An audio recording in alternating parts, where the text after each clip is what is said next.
Hello friends, मैं अमराज आपका बहुत बहुत स्वागत करता हूं हमारे यूट्यूब चैनल सक्सेस जोन में। फ्रेंड्स, आज का क्लास स्टार्ट करने से पहले मैं आपको बहुत बहुत थैंक यू बोलना चाहता हूं। आप हमारे चैनल को सब्सक्राइब कर रहे हैं, हमारे वीडियोज को लाइक कर रहे हैं, हमारा चैनल ग्रो कर रहा है।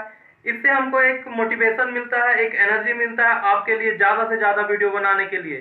तो फ्रेंड्स, इसी मोटिवेशन और इसी एनर्जी के साथ चलिए शुरू करते हैं आज का क्लास। आज का जो क्लास है वो हम किसके बारे में पढ़ेंगे? कूलम्ब्स फोर्स को। कूलम्ब्स फोर्स को किसके टर्म में पढ़ना है? पोजीशन वेक्टर के टर्म में। इससे पहले हमने जो कूलम्ब्स लॉ को पढ़ा था उसको वेक्टर फॉर्म में पढ़ा था। आज हम उसे पोजीशन वेक्टर के फॉर्म में पढ़ेंगे। तो चलिए फ्रेंड, स्टार्ट करते हैं आज का अपना क्लास, ज्यादा टाइम नहीं लेते हुए। तो हम देखते हैं, एक छोटा सा रिकॉल ले लेते हैं। जैसा कि हम हर वीडियो में होता है कि हम अपने जिससे पहले जो वीडियो में जो डिस्कस किया हुआ रहता है उसका एक छोटा सा रिकॉल कर लेते हैं। पोजीशन वेक्टर के टर्म में हमने क्या देखा था? हमारे पास टू पॉजिटिव चार्ज था, Q1 और Q2। तो आपको पता है जब जो सेम चार्ज रहते हैं, बहुत बार मैं आपको बता चुका हूँ, फिर सुन लीजिए, किसी भी चीज को ज्यादा से ज्यादा सुनने से ज्यादा प्रैक्टिस करने से वो चीजें भूलते नहीं है। दो पॉजिटिव चार्ज है, एक दूसरे को रिपेल करेगा। आपको पता है जब Q1 Q2 को रिपेल करेगा तो एक फोर्स लगेगा जिसको हमने नाम दिया था F21। जब Q2 Q1 को रिपेल करेगा तो उसमें फोर्स लगेगा F12। ये सारी बातें हमने पिछले वीडियो में डिटेल में डिस्कस कर ली थी। और जब फोर्स का डायरेक्शन आपको देखा जाए तो Q1 Q2 पर जब फोर्स लगाएगा, किस ओर लगाएगा? R12 cap. Q2 Q1 की ओर फोर्स लगाएगा R21 कैप। ये बातें हमने डिस्कस कर ली थी। और जो फोर्स लगेगा वो लाइन ज्वाइनिंग में लगेगा, मींस सेंट्रल फोर्स लगेगा, इसके सेंटर में लगेगा। ये सारी बातें हम क्लियर कर चुके हैं, फिर भी मैंने एक छोटा सा रिकॉल कर लिया। इसमें हम पढ़ेंगे पोजीशन वेक्टर के टर्म में। जो चार्ज है उसका पोजीशन निकालेंगे, कहां से? ओरिजिन से। तो चलिए स्टार्ट करते हैं। आपने पोजीशन वेक्टर पढ़ा होगा 11th में। आप जो 11th में पढ़ के आते हैं, आपका वो कभी पीछा छोड़ने वाला नहीं है। आपको टाइम टू टाइम उसका रिवीजन आपको करते रहना है। तो होता क्या है, हमारे पास 2 पॉइंट चार्जेस, एक चार्ज Q1, दूसरा चार्ज Q2। आपको पता है जब कोई साइन कन्वेंशन नहीं है तो ये पॉजिटिव चार्ज है, ये क्लियर है। इसको हम लेते हैं कोऑर्डिनेट के फॉर्म में। एकदम आराम से पढ़ना है, जरा सा भी लोड नहीं लेना है। तो अब दो हमारे पास टू पॉजिटिव चार्जेस हैं, Q1 और Q2। तो इसका ओरिजिन से कुछ डिस्टेंस होगा तब ना हम पोजीशन निकाल सकेंगे। तो इसका ओरिजिन से क्या डिस्टेंस होगा? तो हम देखते हैं, इसका कुछ डिस्टेंस यहाँ हम कंसीडर कर लेते हैं। कहां तक के लिए? ओरिजिन से जो चार्जेस है। तो चलिए हम देखते हैं इसका एक डिस्टेंस, सॉरी, लाइन आपको सीधा खींचना है।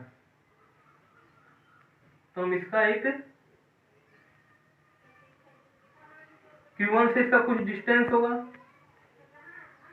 ओरिजिन से Q2 का कुछ डिस्टेंस होगा, और ये हमारे एक्सिस है, एक्स एक्सिस, वाई एक्सिस, और ये हमारा ओरिजिन। इतना कुछ आप पढ़ते आ रहे हैं शुरू से। और अगर आप चाहें तो इसको एक और ओरिजिन यहाँ से आप खींच सकते हैं, सॉरी ओरिजिन नहीं, आप एक और कोऑर्डिनेट कंसीडर कर सकते हैं, एक्सिस, जेड एक्सिस। ये आप कर भी सकते हैं, नहीं भी कर सकते, कोई प्रॉब्लम नहीं है। अब आपको पता है एक चीज कि जब Q1 और Q2 दो पॉजिटिव चार्ज है तो ये एक दूसरे पे फोर्स लगाएगा। तो यहां से हम एक लाइन लेते हैं जो फोर्स का लाइन है, जो फोर्स लगा रहा है। अब आपको क्या दिख रहा है? जो Q2 है Q1 पे फोर्स लगा रहा है। कितना फोर्स लगा रहा है? F12 बार। इसका मतलब क्या हुआ? Force on 1 due to 2 means F12 का क्या मतलब था? F12 का यही मतलब था कि चार्ज 1 पर फोर्स लग रहा है, किसके कारण? चार्ज Q2 के कारण। जब Q2 Q1 के ओर चार्ज लगा रहा है तो Q1 भी Q2 पे कुछ चार्ज लगा रहा होगा, तभी रिपेल कर रहा होगा। तो इसको हम क्या लिखेंगे? F21 बार। मतलब क्या हुआ? Charge on 2 due to 1 means Q2 charge पे जो फोर्स लग रहा है, किसके कारण? चार्ज Q1 के कारण। ये हमने पढ़ लिया था। और अब जब देख रहे हैं, जब फोर्स लग रहा है तो इस फोर्स का कुछ ना कुछ तो डायरेक्शन होगा। तो इसका डायरेक्शन क्या होगा? पिछले वीडियो में आपने डिटेल में पढ़ा है, एक बार आप जाके वीडियो फिर से देख लीजिए तो आपको ज्यादा से ज्यादा समझ में आएगा, कुछ भी चीज आपको अननोन नहीं लगेगा। तो इसका वैल्यू क्या हो गया, R12 कैप हमने इसे लिया था। इस साइड से इस साइड जो फोर्स लग रहा है Q2 से Q1, तो इसका डायरेक्शन के लिए हमने क्या कंसीडर किया था, इसके डायरेक्शन के लिए हमने कंसीडर किया था R21 कैप। इसको हम यहां ले लेते हैं R21 कैप। इतनी बातें तो बेसिक थी। अब इसका इससे कुछ डिस्टेंस है, ओरिजिन से Q1 Q2 का, ये हमको पता है, तो इसको हम कंसीडर कर लेते हैं क्या, इस लाइन को R1 वेक्टर, इस लाइन को R2 वेक्टर। अब चलिए हम स्टार्ट करते हैं। ये हमारा तो फिगर हो गया, हम समझ लिए, ये हमारा बेस एक तैयार हो गया। इसी बेस के अनुसार हमको आज इसको पोजीशन वेक्टर के फॉर्म में लिखना है। तो हम क्या करते हैं, सिंपल जो हमको फिगर में दिख रहा है उस चीज को पहले हम लिखते जाते हैं। तो हमारे पास क्या है, हमारे पास है F12, हमारे पास F12 है। F12 क्या है, जो टर्म्स हमारे फिगर में दिख रहे हैं उसको हम लिखते जाते हैं। F12 क्या है, मैंने पहले वीडियो में लिखा था, फिर भी लिख लीजिए, आपको रिवीजन होते रहेगा। F12 क्या है, force on one due to two, means one पे जो फोर्स लगता है किसके कारण, टू के कारण, उसको किससे डिनोट करते हैं, F12। दूसरा आपको दिख रहा है फिगर में F21, ये क्या है, फोर्स ऑन टू किसके कारण, ड्यू टू वन। आपको दिख रहा है R12 कैप, इसका मतलब क्या हो गया, डायरेक्शन ऑफ फोर्स 1 से 2 की ओर। आपने R12 किसके लिए कंसीडर किया, 1 से 2 की ओर, तो डायरेक्शन लग रहा है, किस साइड से लग रहा है फोर्स, इस साइड से। F12 तो आपको बता रहा है कि फोर्स लग रहा है, R12 कैप आपको भी क्या बता रहा है, ये आपको डायरेक्शन बता रहा है कि किस ओर से फोर्स लग रहा है। तो direction of force 1 to 2। R21 cap, R21 cap ये क्या है, डायरेक्शन ऑफ फोर्स 2 to 1। आप चाहे तो इसका स्क्रीनशॉट ले सकते हैं। इतनी बातें हमने कर ली जो बेसिक बातें हैं। अब होता क्या है, हमारे पास क्या है, 2 पॉइंट चार्ज है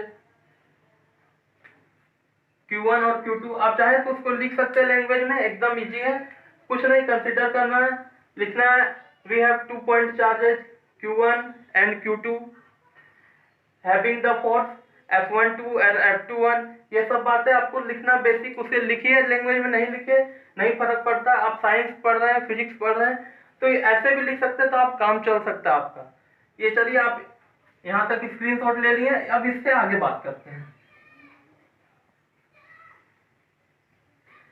हमने क्या देखा था, वेक्टर फॉर्म के टर्म में हमने क्या निकाला था, उससे पहले हम कूलम्ब्स फोर्स देख लेते हैं। कूलम्ब्स लॉ में हमने क्या देखा था, F = 1/4 pi epsilon naught Q1 Q2 R²। ये हमने देख लिया था, इसको हमने एकदम बेसिक चीज कूलम्ब्स फोर्स में डिस्कस किया था। अब यही जो हमको इक्वेशन मिला, इसको हम यूज करते किस में, इसको कैलकुलेट करने में। तो हम कैसे करेंगे वो एक बार देख लेते हैं।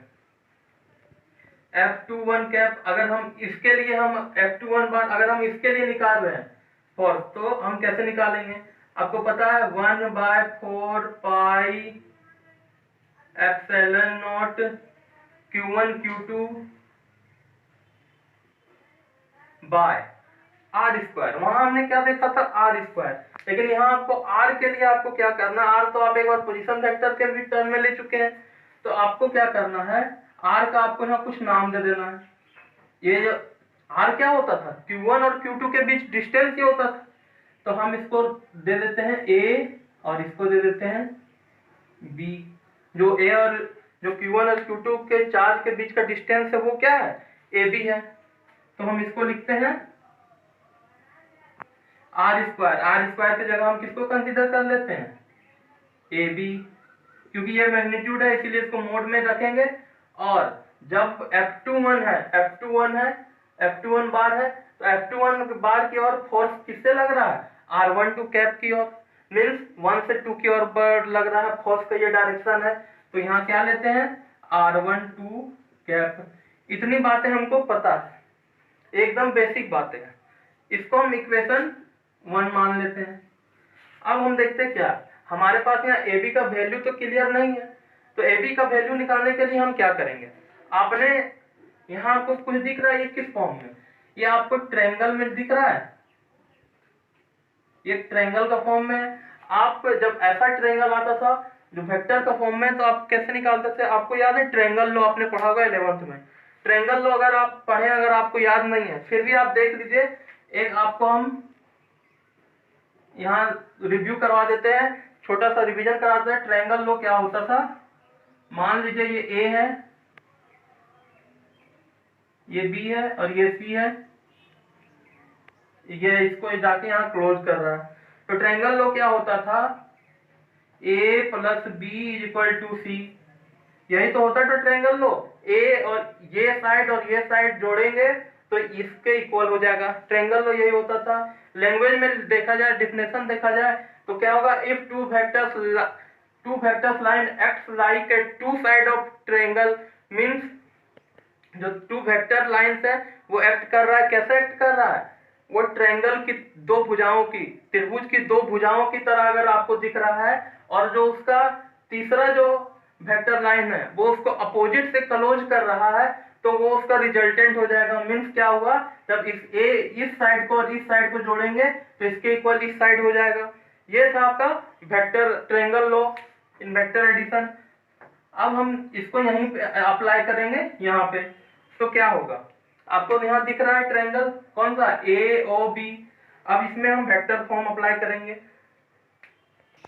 हाँ तो फ्रेंड्स, अब हम यहाँ देखेंगे ट्रायंगल को यहाँ अप्लाई कैसे हो रहा है। आपको दिख रहा है O से A एक वेक्टर इस साइड, A से B एक वेक्टर इस साइड, और इसको अपोजिट क्लोज कौन कर रहा है, OB। तो यहाँ ट्रायंगल लॉ फॉलो कर जाएगा।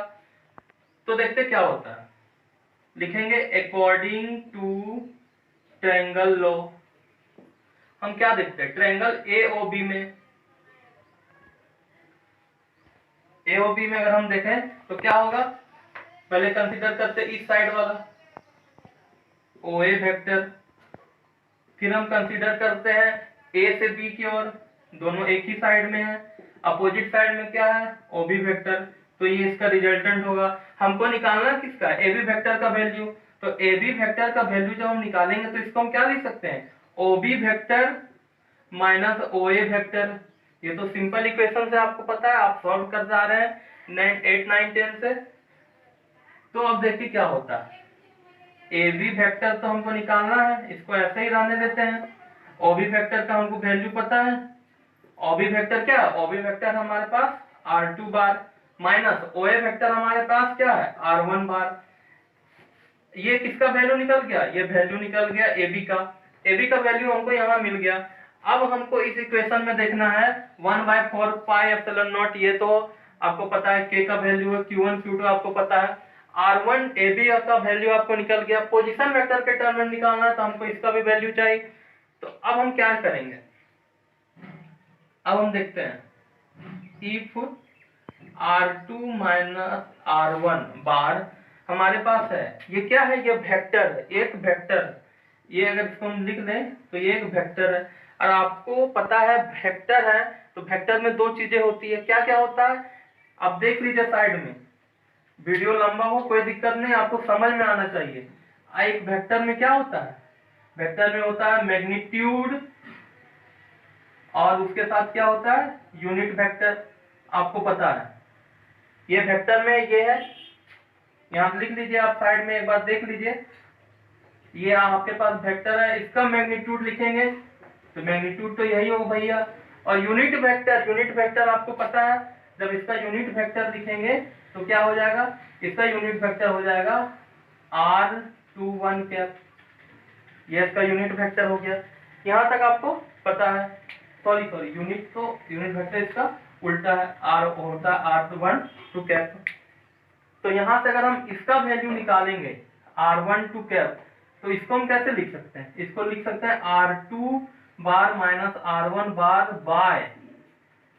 By magnitude R2 bar minus R1 बार। ये किसका वैल्यू निकल गया, ये वैल्यू निकल गया R2 कैप को। इसको हमने साइड में कर लिया, लेकिन आप यहाँ से यहाँ भी कर सकते हैं। चलिए यहीं लिख देते हैं और डिटेल में हो जाएगा, आपको बाद में भी समझने में आसानी हो जाएगी। तो इसके पास हम क्या लिखते हैं, if R2 bar minus R1 बार क्या है हमारे पास, एक वेक्टर है। तो आपको पता है वेक्टर में क्या होता है, but R2 bar minus R1 bar equal to क्या होगा, ये जब वेक्टर में तो इसका मैग्नीट्यूड क्या होगा, R2 बार माइनस R1 बार, इसका यूनिट वेक्टर इसके ठीक उल्टा R12 कैप। तो हमको वैल्यू निकालना है किसका, R12 कैप का। तो इसको हम क्या लिख सकते हैं, R2 बार माइनस R1 बार बाय मोड में R2 बार माइनस R1 बार। ये हो गया वैल्यू किसका, ये वैल्यू हो गया R12 कैप का। अब चलिए इस वैल्यू को हम पुट कहाँ करते हैं, इक्वेशन 1 में। तो देखते क्या होता है, इस वैल्यू को जब हम इक्वेशन 1 में पुट करेंगे, तो चलिए हम यहाँ कुछ लैंग्वेज लिख लेते हैं। Putting the value of AB and R12 cap in equation 1 we get. तो हम क्या देखते हैं, जब हम इसी वैल्यू को इक्वेशन 1 में पुट कर देते हैं तो क्या होता है, तो होता है F21 bar is equal to, ये तो आपको पता है 1/4 pi epsilon naught Q1 Q2 R square की जगह यहाँ डिस्टेंस क्या है, AB है। तो AB का आपको वैल्यू पता है क्या है, AB का वैल्यू है R2 माइनस R1 बार। ये मोड के टर्म में है यहाँ AB, और आपको इसको पता है, आपको क्या फॉर्मूला आता है, R का स्क्वायर, तो AB का स्क्वायर हो जाएगा।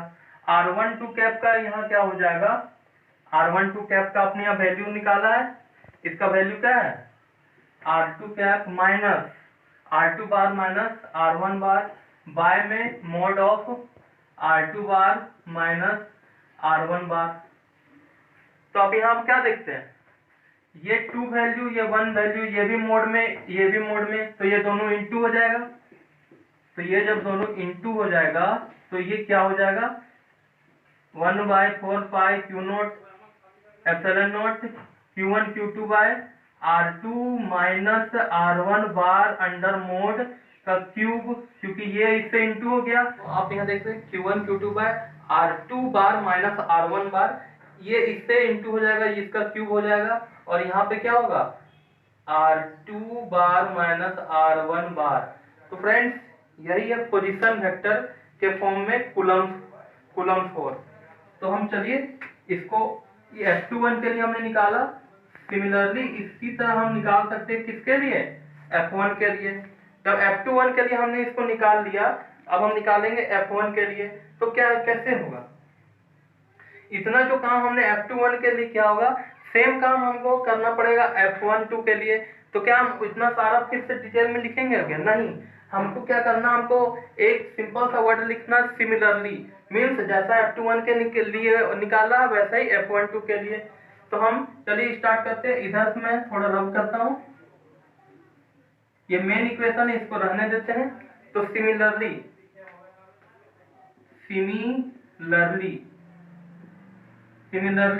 हम निकालते क्या, F12 जब हम निकालेंगे तो इसमें क्या चेंज होगा, F12 बार जब निकाल रहे हैं हम, तो इसमें कुछ ज्यादा चेंज नहीं होगा। आपको पता है 1/4 pi epsilon naught Q1 Q2, ये तो आपको रहेगा ही रहेगा, आपको पता है। लेकिन यहाँ पे जो चेंज हो जाएगा वो होगा R1 बार माइनस R2 बार इनटू में आपका होगा R1 बार माइनस R2 बार।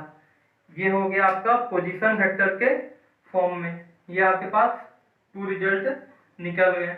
इसमें आपने अंतर क्या देखा, ये हमने F21 से स्टार्ट किया था, लेकिन लास्ट आते आते क्या हुआ, F21 का जो इसका डिस्टेंस है ये भी R21 माइनस R1 के फॉर्म में आ गया, और जो इसको इनटू में जो R21 बार माइनस R1 बार है, ये पहले 1-2 के फॉर्म में था, वो अब 2 और 1 के फॉर्म में आ गया।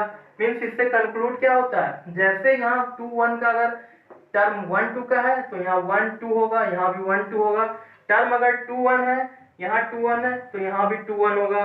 जैसे यहाँ 1 2 का टर्म है वैसे ही ठीक यहाँ भी 1 2 का टर्म आएगा, फिर यहाँ पे भी 1 2 का टर्म आएगा। तो फ्रेंड्स इसको हम इसी रिजल्ट को हम यूज करेंगे डायरेक्टली किसमें, जब हम सुपरपोजिशन प्रिंसिपल पढ़ेंगे उसमें हम ट्रायंगल लॉ लगा के उतना वैल्यू नहीं निकालना है, हम डायरेक्टली वहाँ इस वैल्यू को हम वहाँ से यूज कर सकते हैं। तो फ्रेंड्स ये था हमारा आज का वीडियो, पोजीशन वेक्टर के टर्म में हमने लिखा कूलम्ब्स लॉ को। इसके आगे जो हम पढ़ेंगे वो पढ़ेंगे superposition principle with multiple charges. मतलब क्या होगा, यहाँ 2 चार्जेज है, वहाँ दो नहीं, वहाँ बहुत से चार्जेज होंगे, n चार्जेज होंगे, तो वहाँ पे फोर्स कैसे निकालेंगे उसके बारे में हम लोग पढ़ेंगे, सुपरपोजिशन प्रिंसिपल के बारे में। तो फ्रेंड्स आज का वीडियो हमारा कैसा लगा आप हमें कमेंट करिए, हमारे वीडियो को लाइक कीजिए, हमारे चैनल को सब्सक्राइब करिए, घर में रहिए, सुरक्षित रहिए। जय हिंद।